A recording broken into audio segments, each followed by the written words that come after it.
오늘 오전에 솔로몬이 성전 봉헌식을 하고 하나님 앞에 기도했던 그 기도의 내용들을 쭉 살펴보았습니다. 또한 하나님께서 그렇게 하나님 앞에 충성되이 성전을 짓고 하나님 앞에 충성하겠습니다 라고 하는, 또 나는 하나님 앞에 끝까지 믿음을 지킬 겁니다 호언하고 있는 솔로몬에게 나타나셔서 하신 말씀이, 지금 성전을 짓는 것이 너에게는 가장 중요할지 모르지만 나에게 더 중요한 것은 성전도 성전이거니와 내가 너에게 준 이야기, 말, 하나님의 말씀대로 살아가는 것이 더 중요하다. 그래서 하나님 말씀대로 살아가면 네가 생각하고 다윗에게 받았던 모든 언약들이 다 이루어질 것이지만, 그렇지 않다면 결국은 너희들이 망할 것이다 라는 내용이 9장 9절까지의 내용이었습니다. 하나님께서 원하시는 것은 크고 좋은 성전이라기보다는 정말 하나님의 말씀을 바로 선포하고 또 그 말씀대로 살아가는 것, 그것을 원하시는 거죠. 만약에 하나님께서 성전을 원하셨다면 세상에서 가장 큰 성전을 지어라 라고 많은 사람들에게 말씀을 하셨을 겁니다. 솔로몬을 통해서 지었던 성전도 아주 작진 않겠지만 그래도 작았죠. 그리고 이후에 헤롯이 성전을 지었는데 엄청나게 컸죠. 그러면 하나님의 성전을 지었을 때 하나님께서 헤롯 성전을 더 기뻐하셨을까요? 아니면 솔로몬 성전을 더 기뻐하셨을까요? 보니까 헤롯이 성전을 지을 때는 아예 지을 때부터 예수님께서 야, 이거 좀 있으면 무너져 라고 할 정도로 그렇게 하나님께서 좋아하진 않았다는 거죠. 왜 그랬을까요? 성전을 지을 때 솔로몬은 마음을 다하여 지었죠. 헤롯은 유대인들에게 마음을 얻고자 해서 지었죠. 그러면 하나님 앞에 우리가 어떻게 나아가는 것이 중요한 건가? 작더라도, 또 때로는 사람들이 볼 때 에게라고 하는 그런 말이 들린다 할지라도 나의 마음이 들어가 있고 또한 나의 정성이, 또 하나님을 향한 나의 전부를 드릴 수 있는 그 모습이라면 하나님께서는 받으신다는 거죠. 그러나 그것을 드리는 것도 중요하거니와 더 중요한 것은 말씀대로 그 뒤에 살아가는 것이 더 중요하다라고 말씀을 하고 있죠.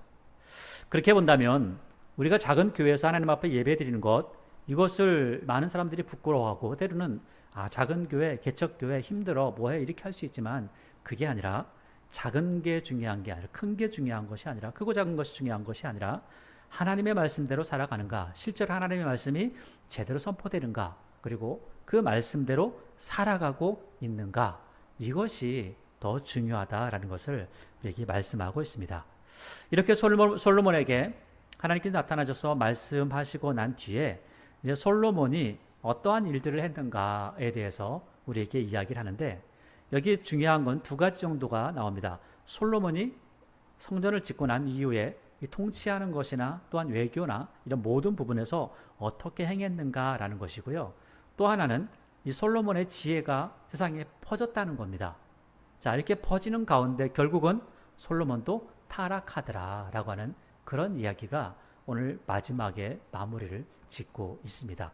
그 이야기를 좀 따라서 살펴보도록 하겠습니다. 9장 10절을 보니까 솔로몬이 두 집 여호와의 성전과 왕궁을 20년 만에 건축하기를 바쳤죠. 그러니까 성전은 7년 동안 지었고요. 왕궁은 13년 동안 지었잖아요. 20년 동안 지은 겁니다. 자, 그리고 11절에 갈릴리 땅의 성읍 20곳을 히람에게 주었다니까, 우리 갈릴리에서 예수님께서 실제로 이제 사역을 많이 하셨잖아요. 갈릴리 땅에 20곳을 히람에게 주었다. 근데 이 히람에게 주었는데 이 두로왕 히람이 여기에서 두로까지가 그렇게 멀지 않으니까 그 땅을 준 겁니다. 줬는데 솔로몬에게 이것을 받고 나서 히람이 뭐라고 하냐면 11절, 갈릴리 땅의 성읍 20곳을 히람에게 주었으니 이는 두로왕 히람이 솔로몬에게 온갖 소원대로 백향목과 잣나무와 금을 제공하였습니다. 그러니까 히람이 백향목도 그리고 또 잣나무도 금도 줬다는 거죠. 엄청난 것들을 많이 줬잖아요. 그리고 솔로몬도 마찬가지로 먹을 것을 챙겨서 히람에게 주었다, 이런 이야기도 있죠. 그런데 12절부터 그 솔로몬도 주었는데 거기서 플러스 알파로 성읍도 주었다는 거예요. 땅도 주었다는 겁니다. 땅도 주었는데, 그러니까 12절에 히람이 두로에서 와서 솔로몬의 자기에게 준 성읍들을 한번 살펴본 거죠. 야, 여기는 농사가 좀 될까? 우리 먹을 게 별로 없는데, 먹을 게 잘 나지 않는데, 여기서 농사가 돼서 이 농사된 걸로 우리가 먹고 살 수 있을까 하고 살펴본 거죠. 살펴보니까 농사 지을 만한 땅이 별로 안 되는 거죠. 이게 좋은 땅이 아닌 겁니다. 그래서 13절에 말하기를 이렇게 말하는 거죠. 눈에 안 들으니까 이러기를 내 형제여 내게 준 이 성읍들이 이러한가 이름하여 갑을 쓸모없는 땅이다 라고 했는데 그 땅이 오늘까지 있었다. 그래서 히람이 이렇게 말하고 나서도 금 120달란트를 솔로몬에게 보냈다 이렇게 이야기를 하고 있죠. 이제 아마 조공을 바치는 조공 이런 그런 부분으로 이렇게 하지 않았을까라고 하는 생각이 듭니다. 이제 솔로몬이 다스리는 나라가 엄청나게 힘이 세진 그런 나라가 되었기 때문에 그렇죠.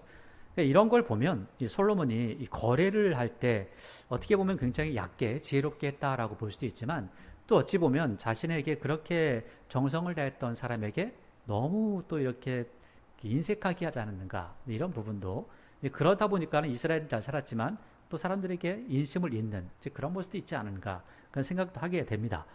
근데 이 15절을 보니까 나머지 이제 일들을 이야기를 하고 있죠. 솔로몬 왕이 역군을 일으킨 까닭은 이러한데 솔로몬의 성전과 자기 왕궁과 밀로와 예루살렘 성과 하솔과 무깃도와 게셀을 건축하려 하였습니다.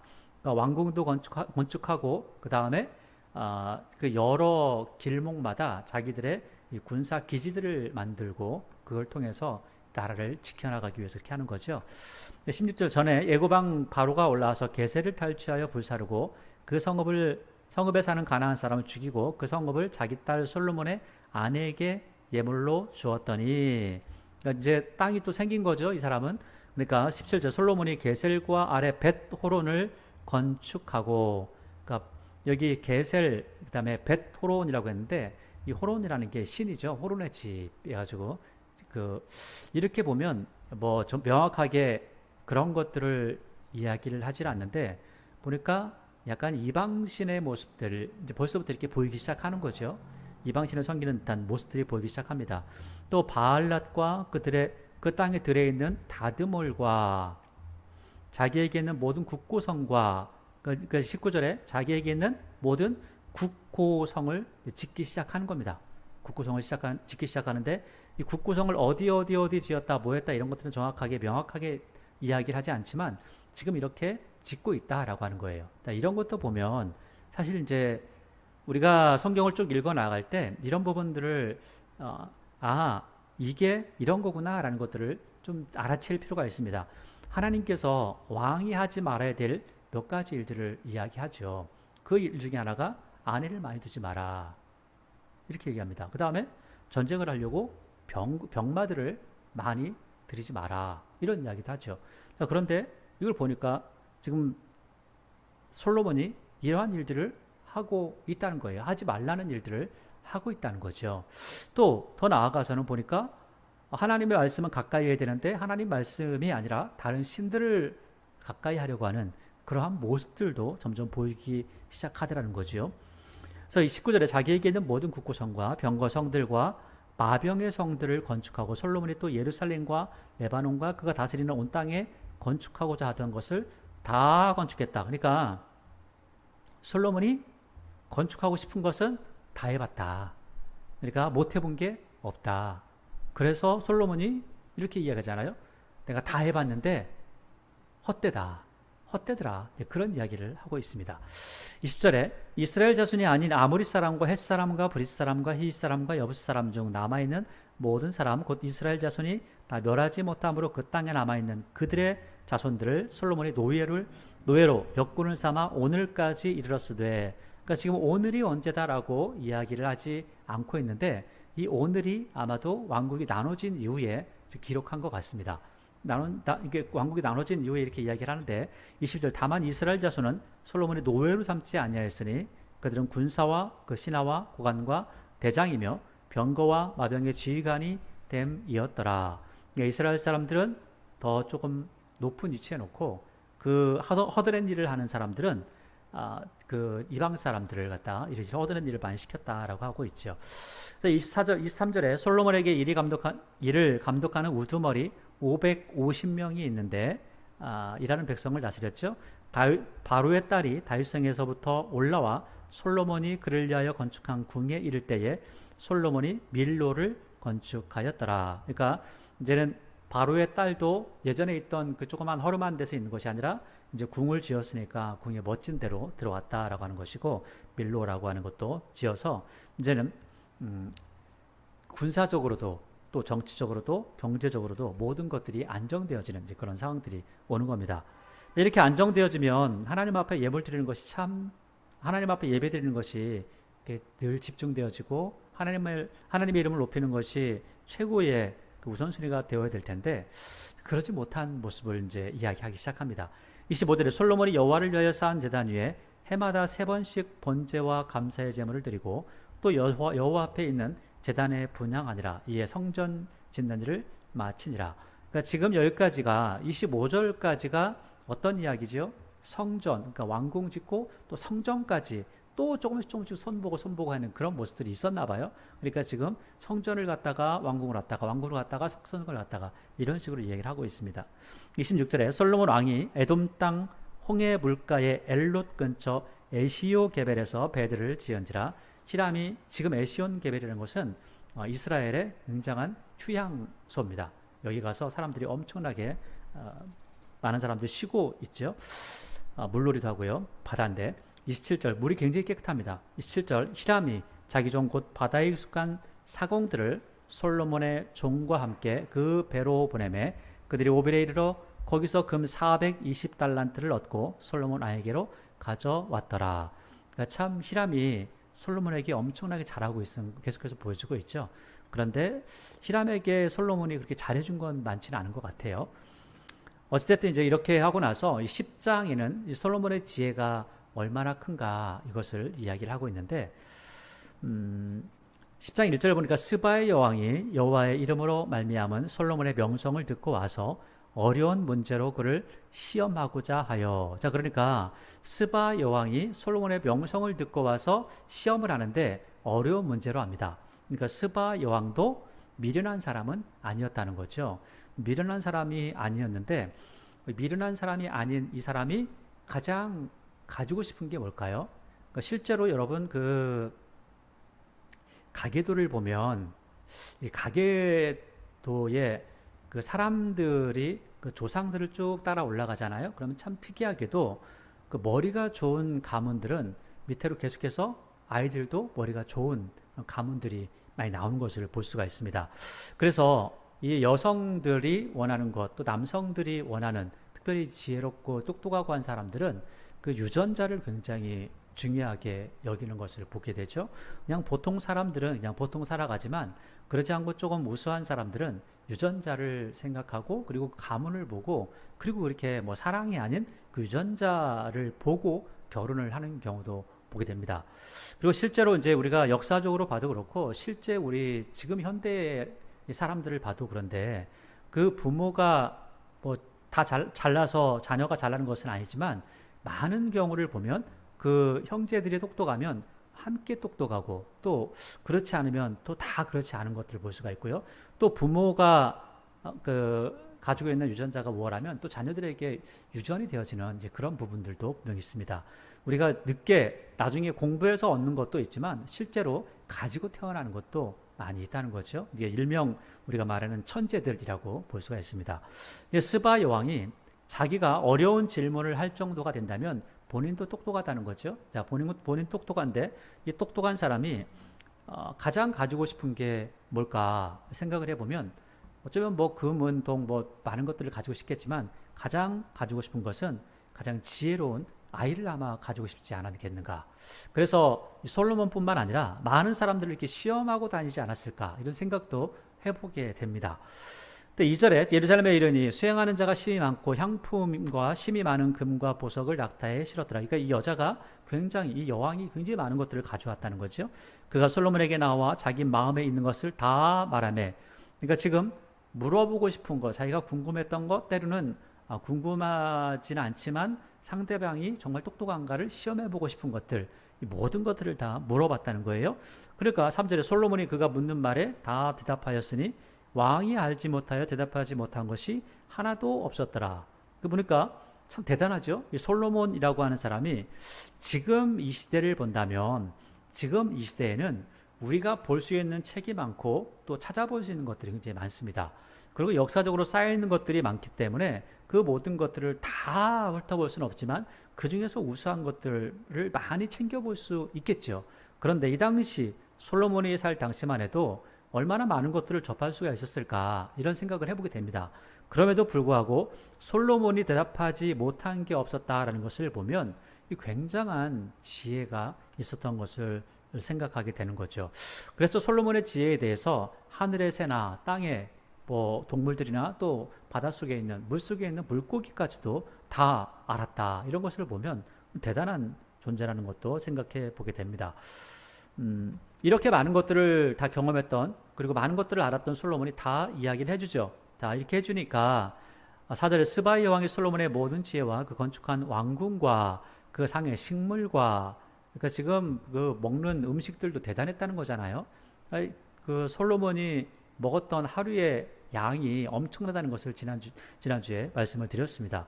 그러니까 대단한 것들을 먹고 있다는 거죠. 그래서 식물과 그의 신하들의 좌석과 그의 시종들이 시립한 것과 그들이 관복과 그러니까 옷 같은 것 하나도 그냥 한 게 아니었다는 거예요. 옷도 다 뭔가 좀 멋있고 사람들이 볼 때 진짜 예쁘다 멋있다라고 하는 그런 모습들, 권위가 느껴지는 그런 옷들이었다는 거죠.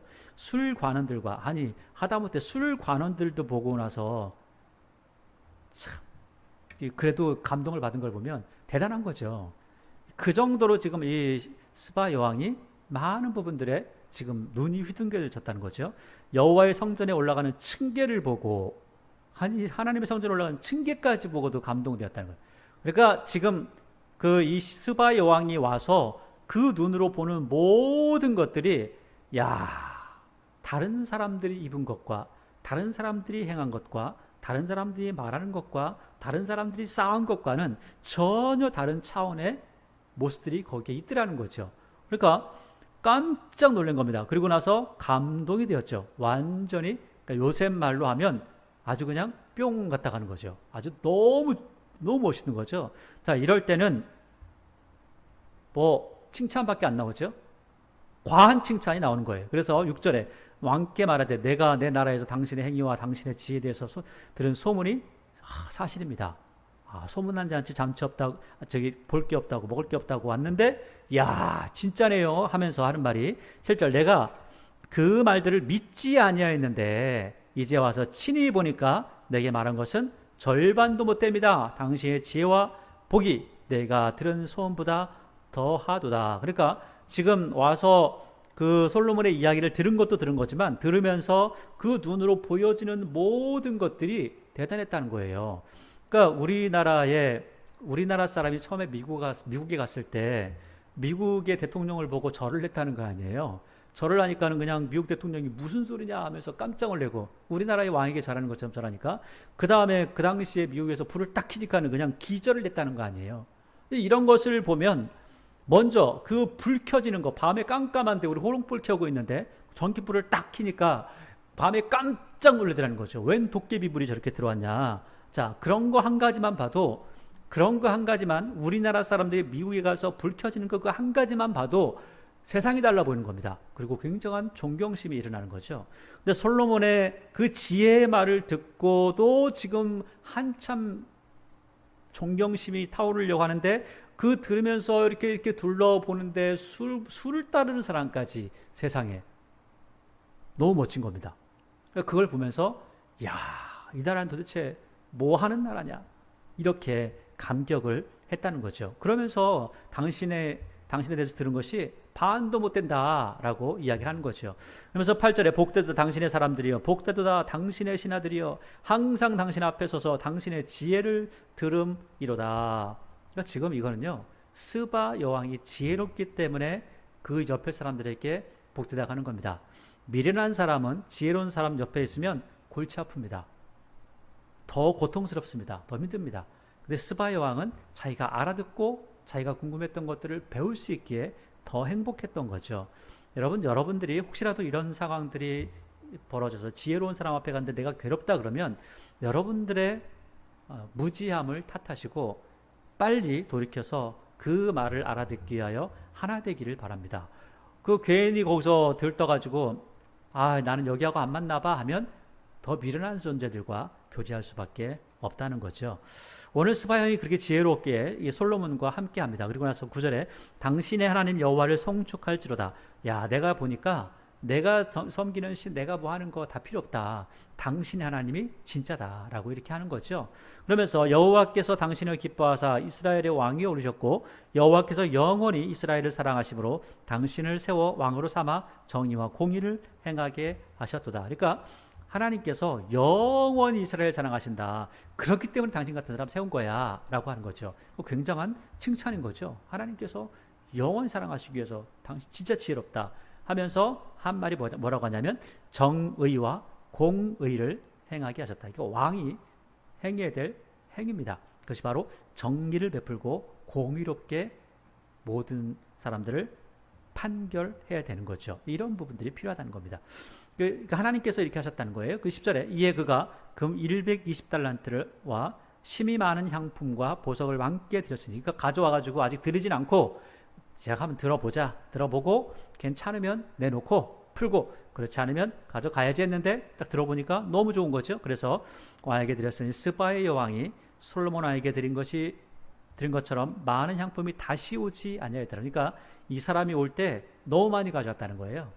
그러니까 사람들이 아무리 살펴봐도 스바의 여왕처럼 가져온 사람이 없어. 대단한 사람이야. 대단한 선물을 가져왔어. 이렇게 하죠. 그리고 11절에 오빌에서부터 금을 실어온 히람이 배들이 모빌에서 많은 백단몇과 보석을 운반하여 오매. 그러니까 지금도 그 성전 건축과 왕궁 건축이 끝나고 난 이후에도 계속해서 이렇게 지금 오고 있다는 거예요. 왕이 백단목으로 여호와의 성전과 왕궁의 난간을 만들고 또 노래하는 자들을 위하여 수금과 비파를 만들었으니 이 같은 백단목은 전에도 온 일이 없었고 오늘까지도 보지 못하였더라. 그러니까 그때 엄청나게 많은 양이 왔다라고 하는 것을 이야기하죠. 그러면서 13절에 솔로몬의 왕의 규례대로 스바 여왕에게 물건을 건네준 것 외에, 그러니까 손님들이 오면 손님들도 와서 뭔가를 바치지만 솔로몬도 선물을 아주 거하게 주었다는 것을 이야기하죠.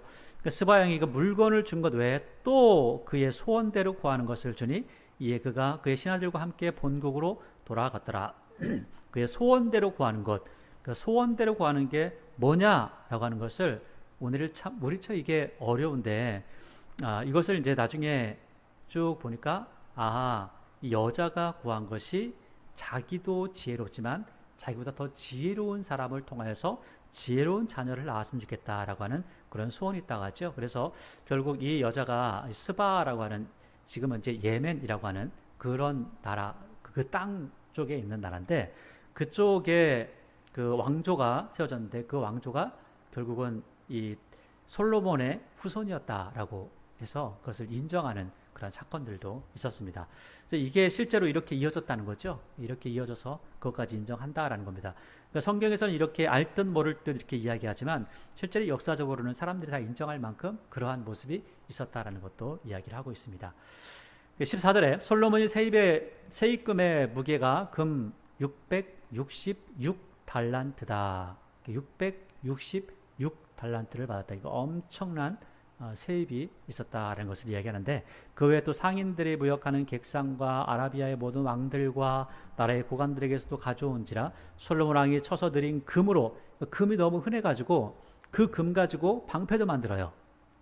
금이 너무 흔하니까 그 금 가지고 성전에다가 다 발랐는데도 불구하고 너무 많으니까 또 그걸 가지고 우리는 그럼 방패를 금으로 만들자. 그럼 보세요. 방패를 금으로 만들면 쓸데가 있을까요? 없을까요? 쓸데 없습니다. 그런데 금으로 만들어서 이것을 그 금 방패를 둠으로써 사람들이 볼 때 기가 막힌다. 지금도 마찬가지로 금색 하면은 굉장히 좋아하잖아요. 하다못해 화장실에 수조가 금색이라고 그렇게 좋아하는 거 아니에요? 이렇게 그런 걸 좋아하는데 진짜 금으로 만들었다면 얼마나 예쁘겠어요? 이렇게 정말 예쁘게 만들었다는 거죠. 이렇게 만들어 놓은 것을 보고 지금 이 스바 여왕이 깜짝 놀라는 겁니다. 세상에 아무리 많아도 그렇지 금 가지고 저렇게 만들 수 있을까라고 하는 거죠. 자, 그 다음에 17절 또 쳐서 느린 금으로 작은 방패 300배를 만들었으니 매 방패에 든 금이 3만이라. 왕이 이것들을 레바논 나무궁에도 두었더라. 왕이 또 상아 그 코끼리 이빨이죠. 이 상아를 가지고 보좌를 만들었어요. 또 보좌를 만들었는데 그 상아로 그냥 보좌를 만든 걸로 끝나는 게 아니라 정금을 또 입혔어요. 겨울에는 앉기가 조금 그렇겠죠. 너무 차가워서. 근데 아무튼 이렇게 정금을 입혔어요. 그러니까 이 모양이 아주 그냥 왕궁에 가면 아주 휘황찬란한 거예요. 얼마나 금색이 휘황찬란한지. 그러니까 이 상아로만 해도 고급스러운데 상아를 또 그냥 싸버렸잖아요. 이 상아도 엄청나게 고급스러운 거죠. 19절 그 보좌에는 6층계가 있고 보좌 뒤에 둥근 머리가 있고 앉은 자리 양쪽에는 팔걸이가 있고 팔걸이 곁에는 사자가 하나씩 서 있으며 또 12사자가 있어 그 6층계 좌우편에 섰으니 어느 나라에도 이같이 만든 것이 없었더라. 그러니까 뭐 세상 처음 보는 거니까 사람들이 깜짝깜짝 놀라는 거죠. 솔로몬 왕이 마시는 그릇은 다 금이요. 참 쉽지 않죠. 여러분 금에다가 뜨거운 걸 부어보세요. 그럼 얼마나 뜨겁겠어요? 그죠? 이 보기는 참 좋은데 쓰기는 좀 쉽지는 않았을 겁니다.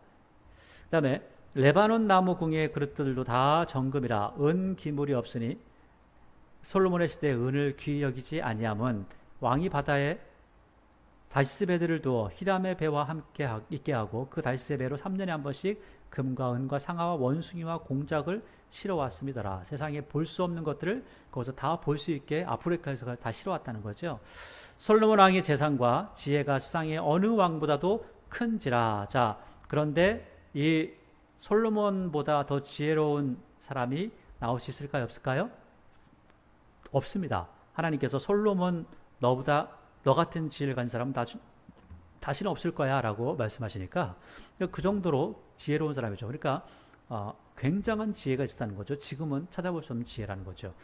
24절 온 세상 사람들이 다 하나님께서 솔로몬의 마음에 주신 지혜를 들으며 그의 얼굴을 보기 원하여. 스타 중에 스타죠. 여러분 스타는요 어느 순간 타락할 수가 있습니다. 그들이 각기 예물을 가지고 왔으니 곧 은그릇과 금그릇과 의복과 갑옷과 향품과 말과 노새라 해마다 그리하였더라. 해마다 이렇게 한 거예요.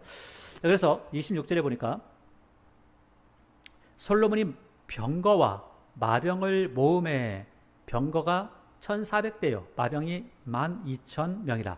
병거 성에도 두고 예루살렘 왕에게도 두었으니 왕이 예루살렘에서 은을 돌같이 연하게 하고 백향목을 평지에 뽕나무같이 많게 하였더라.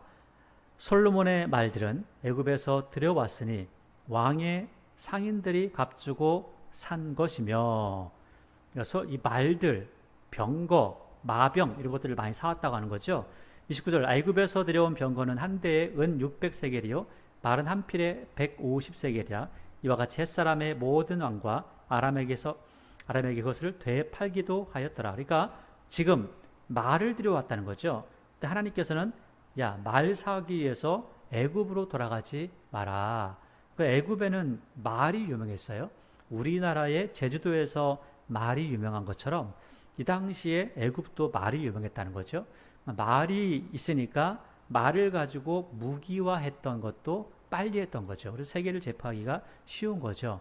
이렇게 하지 말라는 것들을 하나님께서는 했다는 거예요. 재산, 명예, 군대 뭐 이런 것들 사람들은 굉장히 중요시 여기잖아요. 그런데 하나님께서는 이런 것들을 중요시 여기지 않으시죠. 하나님의 말씀을 중요시 여기고 재산이나 명예나 군대 이런 것을 모으려고 거기에 너무 집중하지 마. 하지 말라고 한 데 가서 자꾸 이런 것들을 구해오지 마라고 했는데 하지 말라고 한 데 가서 자꾸 구해오고 집중하라고 한 하나님의 말씀은 버리는 그 우를 범한 것이 오늘 솔로몬의 잘못된 모습이었다라는 것을 아주 슬쩍 이 안에다가 끼어서 넣고 있습니다. 솔로몬이 부자였고 지혜도 있었다. 그런데 이런 것은 잘못한 거 아닌가라고 하면서 안에다가 살짝 집어넣고 있죠. 자, 그리고 나서 그렇게 이런 잘못한 게 있는 거야 하면서 살짝 집어넣고 나서 11장으로 들어가서는 솔로몬이 어떻게 변화되었나, 어떻게 잘못되었나를 이야기합니다. 그리고 잘못된 이유도 이야기를 하고 있습니다. 자, 11장 1절을 보니까 솔로몬 왕이 바로의 딸 외에 이방의 많은 여인을 사랑하였으니 곧 모압과 암몬과 에돔과 시돈과 헷 여인이라. 여호와께서 일찍이 그 여러 백성에 대하여 이스라엘 자손에게 말씀하시기를 너희는 그들과 서로 통혼하지 말며, 벌써 이야기하죠. 통혼하지 말라. 그 다음에 그들로 너희와 서로 통혼하게 하지 말라. 그들이 반드시 너희 마음을 돌려 그들의 신들을 따르게 하리라 하셨으나 솔로몬이 그들을 사랑하였더라. 자, 보세요. 솔로몬이 그 여자들을 사랑했다는 거예요. 자, 사랑하면요 다 줍니다. 사랑하지 않으면 상대방을 이용합니다. 이게 다르죠. 똑같이 앞에서는 웃으면서 사랑해 라고 말은 하지만 진짜 사랑하는 사람은 다 주고요, 가짜 사랑하는 사람은 다 받습니다. 이게 다르죠. 하나님께서는 우리에게 사랑해 하면서 다 주시죠. 우리는 하나님 사랑합니다 하면서 하나님 거 뜯어먹으려고 하죠. 그러면 뭔가 조금 다시 한번 우리의 사랑이 제대로 된 것인가 생각을 해봐야 됩니다. 오늘 솔로몬이 그 여자들을 사랑했다라고 합니다. 자, 그러면 그 여자들은 솔로몬을 사랑했을까요? 자, 이것을 그 밑에 구절부터 보면 정말 사랑했을까? 이 생각을 하게 됩니다. 자, 3절을 보세요. 왕의 후궁이, 그러니까 왕의 왕비가, 정식 왕비가 한 700명 된다는 거예요. 그리고 첩이, 진짜 후궁이 300명 정도 된답니다. 그의 여인들이 왕의 마음을 돌아서게 하였습니다. 자, 보세요. 놀랍게도 이 뒤에 내용을 보니까 그 여인들이 왕의 마음을 따랐습니까? 왕의 마음을 돌아서게 했습니까? 만약에 왕을 사랑하였더라면 왕을 따랐겠습니까? 돌아서게 했겠습니까? 따랐겠죠. 그러니까 솔로몬은 사랑했는데 이 여자들은 사랑하지 않았다는 거예요. 솔로몬 여자들을 사랑했다고 하는데 여자들은 돈을 사랑했다는 거죠. 자기의 자리를 사랑했다는 거죠. 또 사랑했다면 그 왕이 하고자 하는 것들을 따라갔을 텐데 오히려 돌이키게 했죠. 사랑했다면 왕이 원하는 대로 어떠한 사람을 세울 때에도 그 왕이 원하는 정말 필요한 사람들을 세웠을 텐데 그게 아니죠. 암투가 있었겠죠. 뭐 이런 여러 가지 많은 것들이 생겨나는 것을 볼 수가 있습니다. 이걸 보니까 솔로몬이 여자들을 사랑했는데 이 여인들은 솔로몬을 사랑한 것 같지 않다. 놀랍게도요, 나중에 아가서에 가서 보게 되면 또 아가서에서는 내가 사랑하는 여인을 한 사람 찾았는데 그 사람의 그 사랑을 찾아가느라고 그렇게 노력하는 모습을 아가서에서 말씀하고 있습니다. 그런 걸 보니까 지금 솔로몬이 사랑했다라고 하는 이 사람들을 향한 그 솔로몬의 사랑도 별로 그렇게 순수한 것 같지는 않더라라고 하는 거죠. 그러니까 이 사랑했다라고 하는 것은 역사가가 볼 때 이렇게 사랑했다라고 하는데 나중에 솔로몬이 실제로 자기가 글을 쓸 때는 내가 솔로몬 같은 사람을, 남자 중에는 솔로몬 같은 사람 하나 봤는데 여자 중에는 그런 사람 못 봤어. 진짜 내가 사랑하는 사람이었는데 그 사랑하는 사람 내가 어떻게 하든 그와 함께 하고 싶었는데 그러지 못하는 게 너무 안타까워. 이제 그런 내용들을 기록하고 있거든요. 그러니까 사람들이 볼 때는 이렇게 했는데 그렇지 않다는 것이고요. 그리고 또 솔로몬을 사랑했을지 모르나 후궁들은 그렇지 않았다는 거예요. 왕비들은 그렇지 않았다는 거죠. 실제로 우리 조선왕조 500년을 보더라도 이 왕비들이 참 골치 아프죠. 항상 서로 싸우고 그 왕을 사랑해서 왕을 위해서 하는 사람들은 결국은 억울한 일을 당하고 죽고 이제 그런 모습들도 상당히 보게 됩니다. 그런 걸 보니까 사랑한다면 줄 알아야 되는데 사랑하면서 받으려고만 한다면 그것은 사랑이 아니다. 그래서 좀 전에도 여러분에게 말씀드렸지만 하나님 사랑합니다. 하나님 배가 고파요. 이것도 필요하고요. 저것도 필요하고요. 자, 이렇게 하기보다는 하나님 사랑합니다. 제가 하나님을 위해서 하나님께 드릴 수 있는 것이 무엇이 있을까요? 라고 고백하는 것이 훨씬 더 하나님을 사랑하는 그 진심을 드러내는 겁니다. 그리고 말씀을 따라 살아가는 것이 하나님을 기쁘시게 하는 것이다. 이것까지도 우리가 살펴서 볼 수가 있겠죠. 4절에 솔로몬의 나이가 많을 때에 그의 여인들이 그의 마음을 돌려 다른 신들을 따르게 하였으므로 왕의 마음이 그의 아버지 다윗의 마음과 같지 아니하여 그의 하나님 여호와 앞에 온전하지 못하였으니. 아하. 우리가 오전에 말씀을 살펴볼 때에는 솔로몬이 하나님 앞에 기도하잖아요. 하나님, 다윗에게 약속하신 거 있잖아요. 하나님 잊지 마세요. 기억하세요. 기억하세요. 기억 안 하면 안 됩니다 하면서 확인까지 몇 번을 했는데, 이거 좀 지나고 보니까 오늘 솔로몬이 어때요?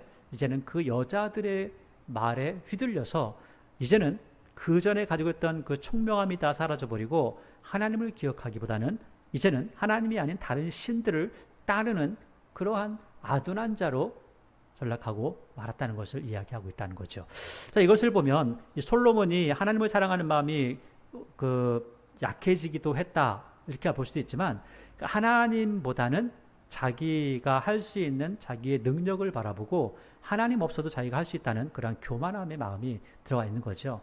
그리고 또한 이 여자들을 통하여서 결국은 그가 행해야 될 것들을 다 잊어버리는, 다 잃어버리는 그런 상황까지도 왔던 것을 보게 된다는 겁니다.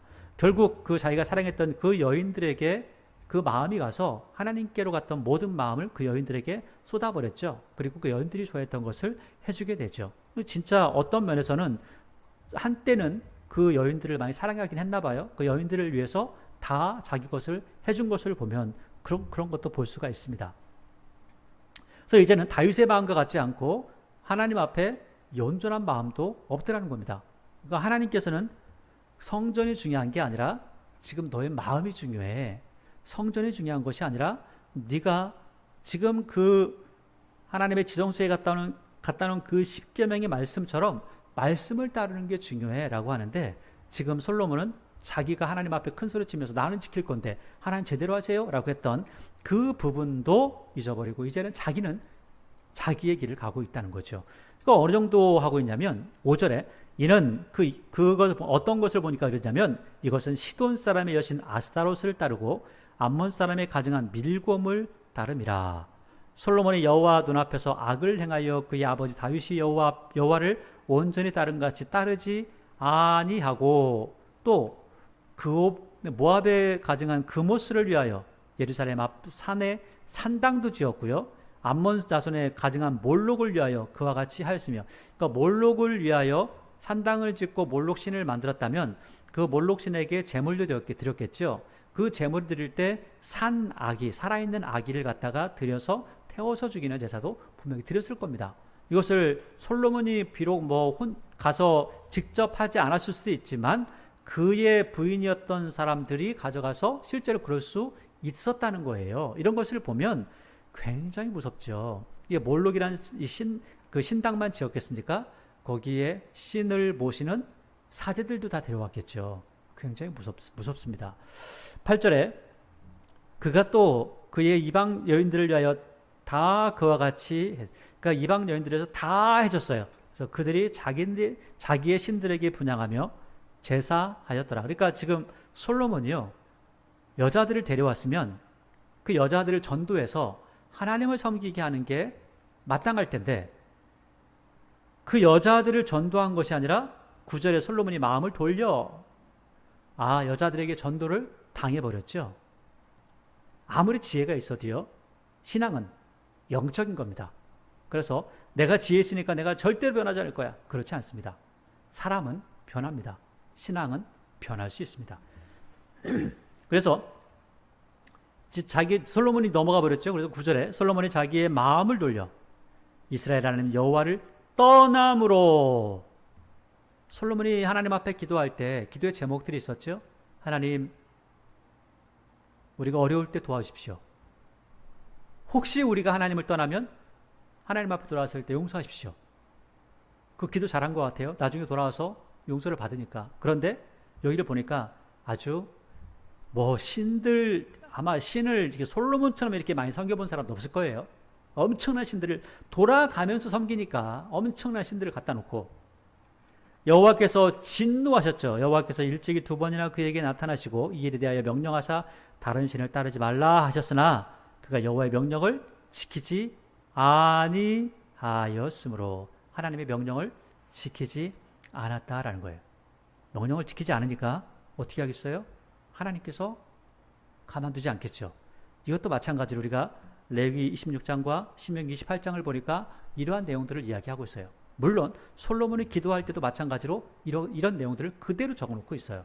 자, 11절 여호와께서 솔로몬에게 말씀하시되 내가 이러한 일이 있었고 또 내가 내 언약과 내가 내게 명령한 법도를 지키지 아니하였으니까 내가 반드시 이 나라를 내게서 빼앗아 내 신하에게 주리라. 내가 약속 너하고 지키지 않을 거야 라고 하는 거죠.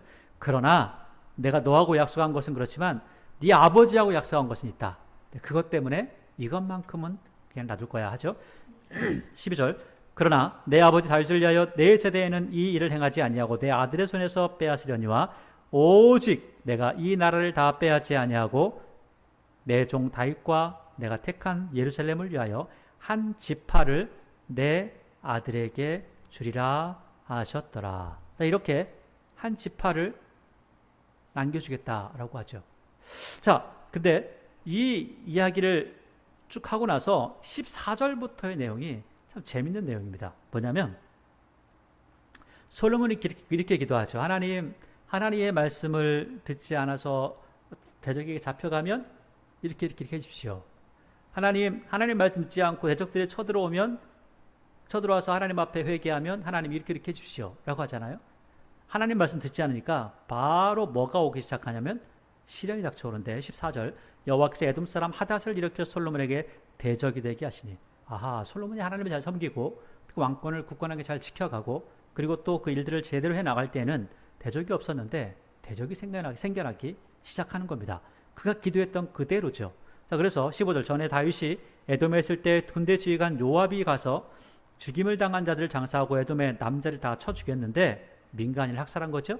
요압은 에돔의 남자를 다 없애기까지 이스라엘 무리와 함께 6달 동안 거기에 머물렀는데 그때에 하닷은 작은 아이라 그가 그의 아버지 신하 중에 에돔 사람 몇몇과 함께 도망하여 애굽으로 가려하여 미디안을 떠나 바란에 이르고 거기 사람을 데리고 애굽으로 가서 애굽 왕 바로에게 나아가매 바로가 그에게 집과 먹을 양식을 주며 또 토지를 주었더라. 그러니까 지금 이게 굉장히 오래적 일인데 오래적 일이 그 일 속에 조용히 있었던 사람이 갑자기 일어나서 이렇게 이런 일들을 벌인다는 거죠. 그 다음에 19절에 하닷이 바로의 눈앞에 크게 은총을 입어서 바로가 자기의 처제를 주죠. 그래서 아내를 삼게 합니다. 그러니까 바로의 딸을 줘서 솔로몬이 가졌는데 이런 상황들이 되어진 거예요. 그런데 20절에 다브네스의 아우가 그로 말미암아 아들 그누밧을 낳았더니 다브네스가 그 아들을 바로의 궁중에서 저들되게 하매 그누밧이 바로의 궁에서 바로의 아들 가운데 있었더라. 하닷이 애굽에 있어서 다윗이 그의 조상들과 함께 잔 것과 군대 지휘관 요압이 죽은 것을 듣고 바로에게 아뢰되 나를 보내어 내 고국으로 돌아가게 하옵소서. 바로가 그에게 이르되 내가 나와 함께 있어 무슨 부족함이 있기에 내 고국에 가기를 구하느냐. 대답하되 없나이다. 그러나 아무쪼록 나를 보내십시오 라고 해서 돌아와서 이렇게 난을 일으켰다라는 것을 이야기하죠. 그 다음에 23절 하나님이 또 왜 자꾸 이런 일을 벌이게 할까요? 하나님께서 지금 정신 차리러 가는 거예요. 매를 때리는 겁니다. 엘리야다의 아들 르손을 일으켜 솔로몬의 대적자가 되게 하시니 그는 그의 주인 소바왕 하닷에게서 도망한지라. 다윗이 소바 사람을 죽일 때 르손이 사람들을 자기에게 모으고 그 무리의 괴수가 되어 다메섹으로 가서 살다가 거기서 왕이 되었더라. 솔로몬의 일평생에 하닷이 끼친 환난 외에 르손이 수리아 왕이 되어 이스라엘에게 대적하고 미워하였더라. 예전에는 대적이 없었는데 점점 이 대적들이 늘어나기 시작하더라는 거예요. 그러니까 솔로몬의 힘이 약해지기 시작하는 거죠. 아니 신을 많이 섬기면 그 신들이 힘을 줘가지고 힘이 엄청나게 좋아질 것 같은데 오히려 그 신들은 아무것도 아니고 하나님께서 떠나시니까 하나님께서 그냥 뭐 나몰라 하시니까 점점 망해가고 있다. 그런 이야기를 하고 있는 겁니다.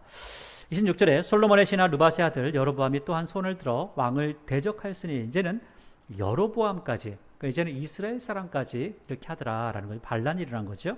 이는 에브라임 족속인 스레다 사람이요 그의 어머니 이름은 스루아이니 과부더라. 그가 손을 들어 왕을 대적하는 것은 이러하니 솔로몬이 밀로를 건축하고 그의 아버지 다윗의 성읍이 무너진 것을 수축하였는데 이 사람 여로보암은 큰 용사라. 솔로몬이 이 청년의 부지런함을 보고 세워 요셉 족속의 일을 감독하게 하였는데 그 즈음에 여로보암이 예루살렘에서 나아갈 때에 실로 사람 선지자 아이야가 길에서 그를 만나니 아히야가 새 의복을 입었고 그 두 사람만 들에 있었더라. 그러니까 여로보암은 원래 충성된 사람이었는데 선지자가 딱 가더니 새 옷을 입고 가서 그 옷을 딱 가져가서 쭉쭉 찢어버리는 거예요. 이 당시 옷이 굉장히 귀했는데, 그래가지고 12조각을 내가지고 11조각을 주면서 야, 이 11조각이 네 거야. 아니 그 찢어진 그 옷이 뭐가 귀하다고. 그런데 나라를 이야기하는 거였죠. 11지파는 너의 것이고 한 지파 유다 지파는 솔로몬의 것이 될 것이다 라는 것을 이야기를 합니다. 그래서 이제 그 말을 듣자마자 바로 반역을 하는 거죠. 31절에 여로보암에게 이르시되 너는 10조각을 가지라. 이스라엘의 하나님 여호와의 말씀이 내가 이 나라를 솔로몬의 손에서 찢어 빼앗아 10지파를 내게 주고 오직 내 종 다윗을 위하고 이스라엘 모든 지파 중에서 택한 성읍 예루살렘을 위하여 한 지파를 솔로몬에게 주리니 이는 그들이 나를 버리고, 그러니까 지금 하나님께서 이렇게 하시는 이유가 너 약속을 안 지켰어 라고 하는 거예요. 너 약속을 안 지키고 나를 버리고 시돈 사람의 여신 아스타롯과 모압신 그모스와 암몬 자손의 신 밀곰 겸기하며 그의 아버지 다윗이 행함같이 아니하며 내 길로 행하지 아니하며 나보기에 정직한 일과 내 법도와 내 율례를 행하지 아니함이니라. 그러나 내가 다윗은 잊을 수가 없다. 34절 내가 택한 내 종 다윗이 내 명령과 내 법도를 지켰으므로 내가 그를 위하여 내가 다윗 때문에 솔로몬의 생전에 그 온 나라를 그 손에서 뺏지 않고 주관하게 할 것이고, 주관자입니다. 왕도 주관하는 겁니다. 주권자가 아니라 주관, 잠깐 맡은 거예요. 주관하게 하리니 내가 그의 아들의 손에서 나라를 빼앗아 그 10지파를 내게 줄 것이요 그의 아들에게는 내가 한 지파를 주어서 내가 거기에 내 이름을 두고자 하여 택한 성읍 예루살렘에서 내 종 다윗이 항상 내 앞에 등불을 가지고 있게 하리라. 이게 다윗의 자손이 이렇게 세워질 거야. 이거 이야기하죠. 그리고 나서 내가 너를 취하리니 너는 내 마음에 원하는 대로 다스려 이스라엘을 위해 왕이 되되 내가 만일 내가 명령한 모든 일에 순종하고, 여로보암에게도 이렇게 명령하고 있는 거죠. 내가 너한테 왕이 될 수 있도록 은혜를 베푸는데 네가 해야 될 게 꼭 있어. 그거 하면은 복을 받을 것이고 하지 않으면 망할 거야 하는 거죠. 만일 내가 명령한 모든 일에 순종하고 내 길로 행하면, 하나님의 말씀대로 살면, 내 눈에 합당한 일을 하며 내 종 다윗의 행한 같이 내 율례와 명령을 지키면 내가 너와 함께 있어 내가 다윗을 위하여 세운 것 같이 너를 위하여 견고한 집, 너의 가계를, 너의 집안을 세워줄 거야. 이스라엘을 내게 줄 거야. 이것으로 말미암아 내가 이로 말미암아 다윗의 자손을 괴롭혀야 할 것이나 영원히 하지는 아니할 것이라 하셨느니라 한지라. 그러니까는 어느 순간까지만 이렇게 하는 거야. 돌이키면 다시 하나 되는 그런 은혜도 있는 거죠. 그런데 돌이키지 않으니까 결국은 하나 되지 못하죠. 40절 이러므로 솔로몬이 여로보암을 죽이려 하매, 그죠? 솔로몬이 여로보암 죽이려고 할 수밖에 없죠. 아니 사울도 다윗을 죽이려고 했잖아요. 똑같은 거죠. 죽이려고 했는데 하나님께서 보호하시는데 어떻게 죽여요? 여로보암이 일어나 애굽으로 도망하여 애굽 왕 시삭에게 이르러 솔로몬이 죽기까지 애굽에 있으니라. 그러니까 망명을 한 거죠. 망명을 하니까 41절 솔로몬도 이제 죽을 나이가 됐죠. 솔로몬의 남은 사적과 그의 행한 모든 일과 그의 지혜는 솔로몬의 실록에 기록되지 아니하였느냐. 솔로몬의 실록은 지금은 없습니다. 그런데 솔로몬의 실록을 보니까 이러한 것들이 기록되어 있더라. 솔로몬의 실록도 다 참고를 했다라고 하는 것을 이야기하죠. 42절 솔로몬이 예루살렘에서 온 이스라엘을 다스린 날수가 40년입니다. 40년 동안 다스렸는데 솔로몬이 그의 주상들과 함께 자매 그의 아버지 다윗의 성읍에 장사되고 그의 아들 르호보암이 대신하여 왕이 되었다. 결국은 솔로몬의 죽음에 대해서 이야기를 하면서 맞춰지는 것을 보게 됩니다. 그런데 아마 역사가가 이 솔로몬의 행한 이 행동들을 보면서 굉장히 마음에 안 들었던 것 같아요. 다시금 돌이켜서 돌아와서 자기가 잘못한 것들을 다 회개했던 그 전도서나 이 모습을 갖다가 전혀 여지를 주지 않죠. 지금 솔로몬이 처음에는 지혜롭고 잘했을지 모르지만 이렇게 타락하고 결국 망하지 않았냐. 망하니까 결국 나라가 갈라지지 않았는가라고 이렇게 이야기를 하는 것을 보면 그 약간의 이 역사가 볼 때 좋지 않은 부분들이 이렇게 보였던 것 같습니다. 오늘 솔로몬은 하나님 앞에 모든 것들을 드렸다고 합니다. 그리고 나서 솔로몬은 성전을 호화롭게 꾸밉니다. 그럼에도 불구하고 하나님께서는 야, 나는 성전 때문에가 아니라 네가 내 말대로 살았으면 좋겠어 라고 하죠.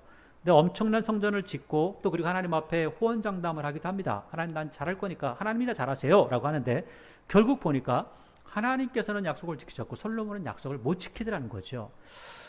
자, 이런 것을 보면 우리의 모습은 어떠합니까? 자, 우리의 모습을 보면서 솔로몬이 그랬던 것처럼 혹시 우리도 하나님 이렇게 하세요, 저렇게 하세요, 이렇게 해야 하나님이죠, 저렇게 해야 되는 거 아닙니까? 우리의 모습은 돌아보지 않고 하나님만을 탓하는 모습이 우리 안에 있지는 않은가라고 하는 거죠. 처음에 시작은 하나님을 향해서 뭔가 끝까지 잡아 나갈 것 같지만 어느 순간 시간이 지나고 세상에 좀 시달리다 보면 하나님도 세상에 살아보면 알아요, 나를 이해하게 될 거예요 하면서 하나님을 배신하려고 하는 마음이 우리 안에 혹시라도 싹트고 있지 않은가, 이런 모습을 살펴보아야 되는 거죠. 오늘 세계에서 가장 지혜롭다고 하는 솔로몬은 하나님을 섬긴다 하지만 결국은 자기 자신이 하나님을 버리고 굉장히 고난 가운데 있다가 다시금 하나님 앞에 돌아와서 회개하는 모습을 보여주고 있습니다. 우리의 모습은 어떠해야 될까요? 오전에도 우리가 말씀을 나누었던 것처럼 하나님 앞에 솔로몬이 들은 것만큼, 그보다 더, 우리는 하나님 앞에 들을 수 있는 것은 없을 겁니다. 그러나 중요한 것은 하나님 앞에 이렇게 제물을 드리는 것보다도 더 중요한 것은 말씀대로 살아가야 한다는 것.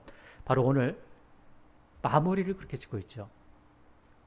솔로몬도 말씀대로 못 살았지만 여로보암아, 너는 말씀대로 살아봐. 그러면 복을 줄게. 또 모든 사람들을 만날 때마다 하나님께서 말씀하시는 것이 말씀대로 살아라. 또 예수님께서 오셔서 하신 말씀이 예배를 제대로 잘 드리고 하나님의 말씀을 따라 살면 그 사람이 복된 사람 아니겠는가. 말씀을 읽는 것이 중요한 것이라 아니라 행하는 것이 중요한 것이 아니겠는가라고 말씀을 하고 있습니다. 오늘 솔로몬의 죽음을 바라보면서 모든 사람은 다 죽습니다. 어떤 사람은 솔로몬처럼 많은 것들을 누리며 살다가 죽을 수도 있고요, 그러지 못할 수도 있습니다. 그러나 우리가 세상에 사는 것은 불과 100년이 안 되죠. 그러나 하나님의 나라에서 사는 우리의 삶은요, 영원이라고 하는 시간입니다. 우리가 감히 생각할 수 없는 그러한 영역에 우리의 삶이 이루어진다는 거죠. 때로 우리가 힘들고 어렵고 때로는 고통스러운 모습이 있을 수 있습니다. 그러나 하나님만의 나의 모든 것 됐습니다 라고 하는 고백이 여러분의 삶에 넘쳐나기를 바랍니다. 내가 많은 것들은 드릴 수 없으나 하나님, 내 마음을 드리고 하나님 말씀대로 살기를 합니다 라고 하는 그런 고백이 여러분과 저의 삶 가운데 늘 넘쳐나기를 바랍니다.